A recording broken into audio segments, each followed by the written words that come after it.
नमस्कार, आप सभी का हमारे चैनल जय गुरुदेव उत्तराखंड पर एक बार फिर से बहुत बहुत स्वागत है। आशा करते हैं कि आप और आपके परिजन सभी स्वस्थ होंगे। इसी कामना के साथ बढ़ते हैं आज के अद्भुत क्रमांक की ओर। आज का ये अद्भुत क्रमांक आप सभी के प्रश्नों पर पूर्ण रूप से आधारित है।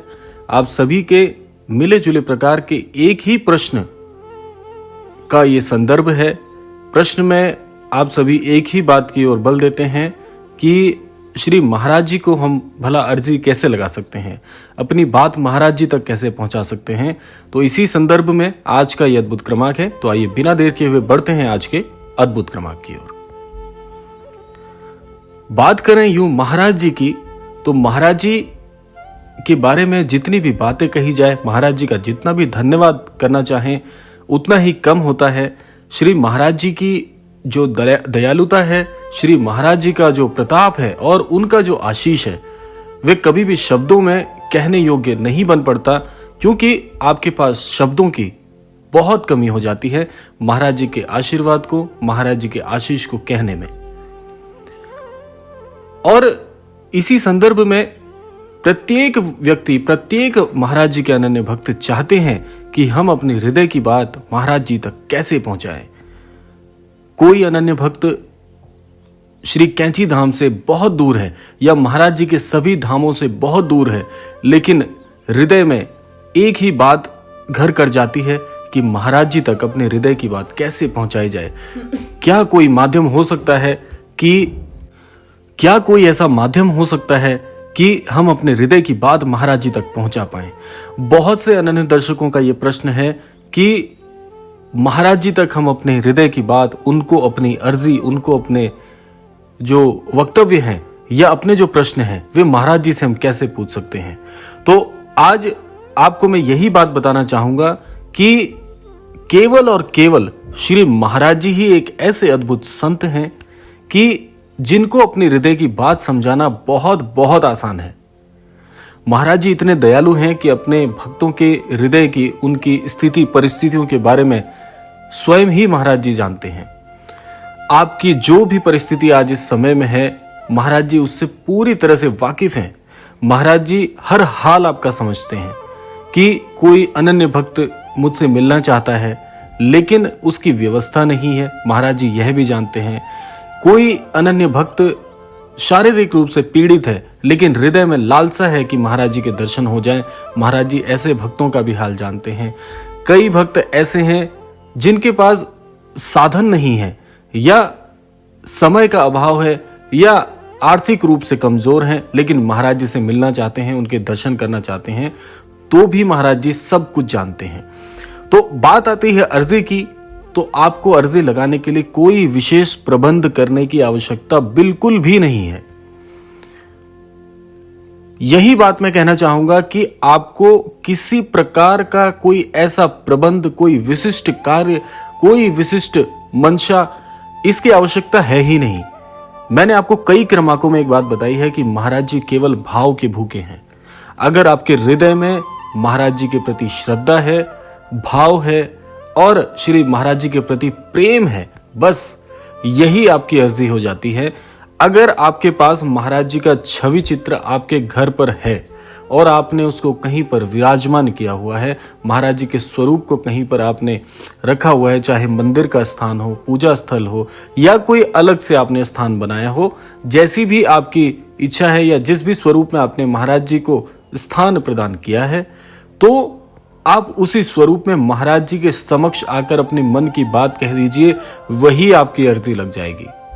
यही महाराज जी की अर्जी है कि अपनी बात आप उनके छवि चित्र के समक्ष, उनके विग्रह के समक्ष या कैंची धाम में, किसी भी धाम में जाकर कह दें, आपकी हर प्रार्थना महाराज जी तक पहुंचती है। इसका एक उदाहरण मैं आपको और बता दूं, ये स्वयं महाराज जी के वाक्य हैं कि कोई भी अनन्य भक्त, बहुत ध्यान से सुनिएगा इस बात को, आपके प्रश्न का उत्तर आपको इसी वाक्य में मिल जाएगा।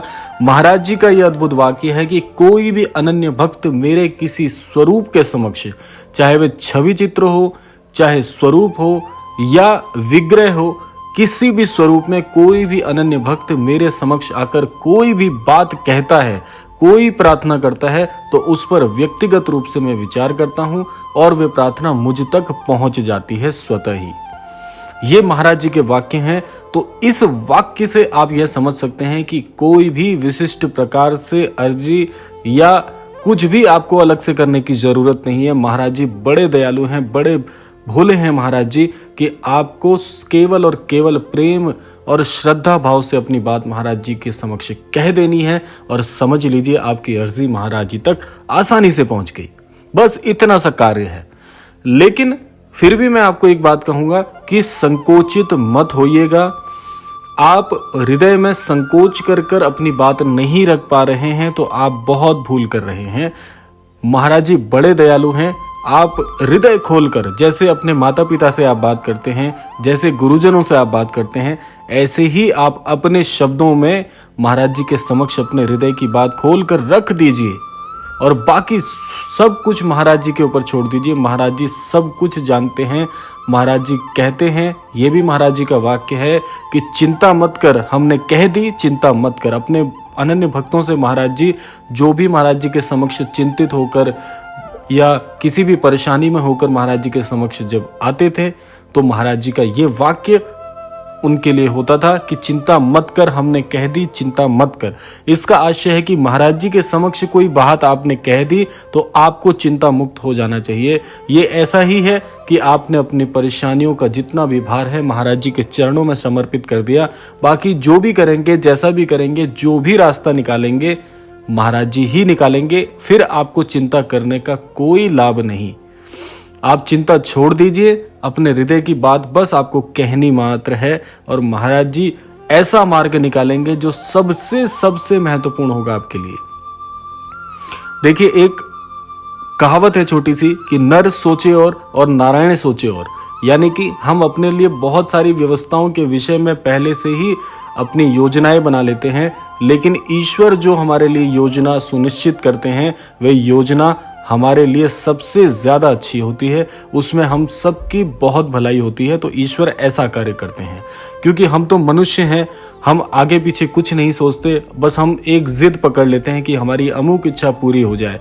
तो ईश्वर ऐसे नहीं सोचते। ईश्वर ऐसे सोचते हैं कि इस भक्त की कौन सी इच्छा पूरी की जाए कि जिसमें इसको सबसे ज्यादा सर्वाधिक लाभ हो और इसके जीवन में जो खुशियां हैं वो यूं ही बनी रहें।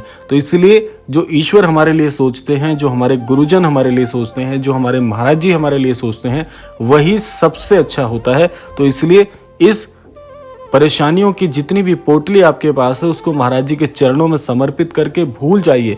हृदय को, मस्तिष्क को हल्का कर दीजिए क्योंकि महाराज जी वही करने जा रहे हैं जो आपके लिए सबसे अच्छा होगा। जीवन में सबसे अच्छा फल जो आपके लिए होगा वही महाराज जी आपको प्रदान करेंगे। तो ऐसी महिमा है हमारे पूजनीय महाराज जी की। तो इसीलिए आज से, अभी से इस बात को, इस विशेषांक से बहुत कुछ आप सीख सकते हैं। आप महाराज जी को जिस भी स्वरूप में पूजा अपनी समर्पित करते हैं उसी स्वरूप में अपनी बात कह दीजिए। आपकी अर्जी स्वीकार हो जाएगी और महाराज जी उस अर्जी पर जो भी उनको महत्वपूर्ण लगेगा आपके लिए, वह फल आपके लिए, आपके जीवन में आपको प्रदान करेंगे। तो यह है महाराज जी का अद्भुत चमत्कार। महाराज जी के वह ऐसे जो वाक्य मैंने आपको बताया जो आपके लिए जीवन में बड़े फलदायी हो सकते हैं, उस पर विचार करना आपका कार्य है। और जीवन में सदैव अच्छे कार्य करते रहिए, सबकी भलाई के विषय में सोचिए, सबकी सेवा करते रहिए। महाराज जी वैसे ही आप पर बहुत प्रसन्न हो जाते हैं। तो यह था आज का अद्भुत क्रमांक। आशा करते हैं कि आज के क्रमांक से अवश्य ही कुछ महत्वपूर्ण जीवन में आप जोड़ पाएंगे। इसी कामना के साथ विदा लेने का समय आ गया है, लेकिन विदा लेने से पूर्व आप सभी के लिए महाराज जी से मैं यही प्रार्थना करना चाहूंगा कि हमारे सभी अनन्य दर्शकों के जीवन में आशीर्वादपूर्ण स्थिति महाराज जी अपना यूं ही प्रदान करते रहें, अपना आशीष सभी पर बनाए रखें। विश्व का कल्याण हो, सभी में सनातन की जो धारा है वह यूं ही प्रवाहित होती रहे। इसी कामना के साथ विदा लेते हैं। मिलते हैं अगले क्रमांक में। तब तक के लिए जय श्री राम, जय गुरुदेव, जय उत्तराखंड।